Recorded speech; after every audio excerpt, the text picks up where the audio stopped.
Hi, I'm PJ from TreelineUSA.com. Today I'm here to demonstrate how to assemble the combination systems for walking sticks and canes.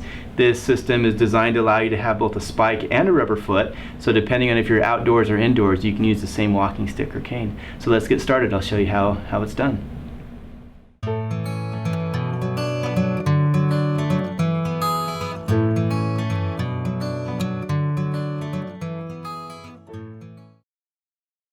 Okay, so what is a combination system? It gets its name because it has both the rubber foot and the spike that can come off. So if you're outside in the mountains or on soft dirt, then you can use the spike, which is going to get you a lot of extra traction and grip. But if you go inside or if you're on concrete, you can thread the rubber foot back in place and use it. So that way you can use the exact same walking stick or cane no matter where you are. Plus it has a real decorative ferrule on it. Notice on here that there's a nice soft transition between the ferrule and the walking stick or cane. The combination systems are available in 3 different sizes: 7/8, 1 inch, and also 1 inch and 1/8. And so when we're doing that, you're measuring the bottom of your stick across to see how wide it is. Be careful not to get one that where the stick is a little bit too small, because you'll never be able to hide the kind of lip that's created when the stick is too small for the ferrule. So it's always a little bit better to oversize the stick and taper it down to fit inside the ferrule, and then slightly taper it back to so it looks right.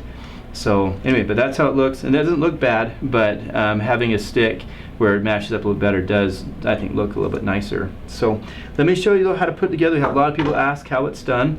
So what we did here is we have we've tapered the end of the stick, and so when you look at the ferrule on these things, this is the small, so this is the 7/8 of an inch diameter, so that's it across the opening right here.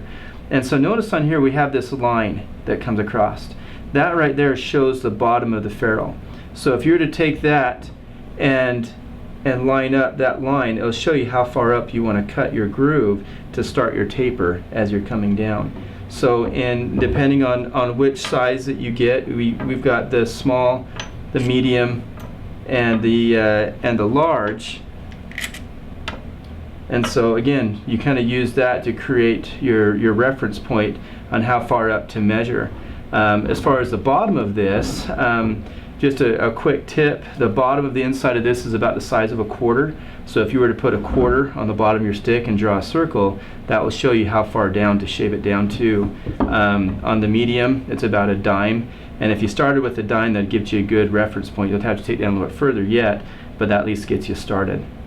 So anyway, there's a few different sizes, and then we also have a couple different colors. We have chrome and we have black or brass available. But okay, so we've tapered this down a little bit. The next step is once you get your ferrule fit in there in place, you want to drill a hole into the bottom of the stick. If it's a hardwood, you use a 3/16 diameter drill bit. If it's a softwood, then use a 1/4 inch diameter drill bit. Leaving the ferrule in place allows you a good way of making sure that you're going to drill in straight into that hole. You see we've drilled down inside there. It was already pre-drilled, but that gets us our good start there. And by doing this, now we know that it's centered with the ferrule, so I can put that in place. The next step would be, and we're just dry fitting all these pieces first. So we have the spike, and notice that the back part of this spike is threaded. The reason why it's threaded is if you are using a hardwood, you can then screw it down into the stick, and you can put a pair of pliers onto this flat area right here to help thread it down in. Most of the time though, people will just epoxy in place using that 1/4 inch hole and oversize and hold just a little bit. You can then eventually, when we do glue it, you put some glue down inside here, glue on the threads, and the threads kind of give the epoxy something to grip onto, so it stays in place a little bit better. So anyway, we've got this. So we've got the taper cut on there. We've got the ferrule that fits in nicely. And one tip on this ferrule too is when I'm fitting this on there, trying to make sure that it's nice and snug, is I'll take a lead pencil and mark around here like this and put it onto the taper and twist it around. that'll identify all the areas that are a little bit too big, and I can take a knife and shave it down slightly so that I know right when it's going to fit in there nice and snug. So the tenon, we have the ferrule, the hole drilled out, and this is test fit in there nicely. So once I know everything looks good, then I'm going to put a little epoxy down inside the hole on the threads and also around this area right here. And I'm going to glue everything in place like this. Okay? So once that's all done and set up and dry, so depending on the epoxy that you use, you want to give it plenty of time to harden properly. And then you'll take this aluminum insert. This is the part when you first get the kit that these two are threaded together like this. So when you get that, you want to take this apart and press this aluminum insert down inside of the rubber foot. And then when this is all together, then this will thread on and off. So at that point, we've got our spike in place, our ferrule dried and hardened there, and so all we got to do then is thread the rubber foot in place there. So anyway, it's not that hard to do. Just a quick recap on that.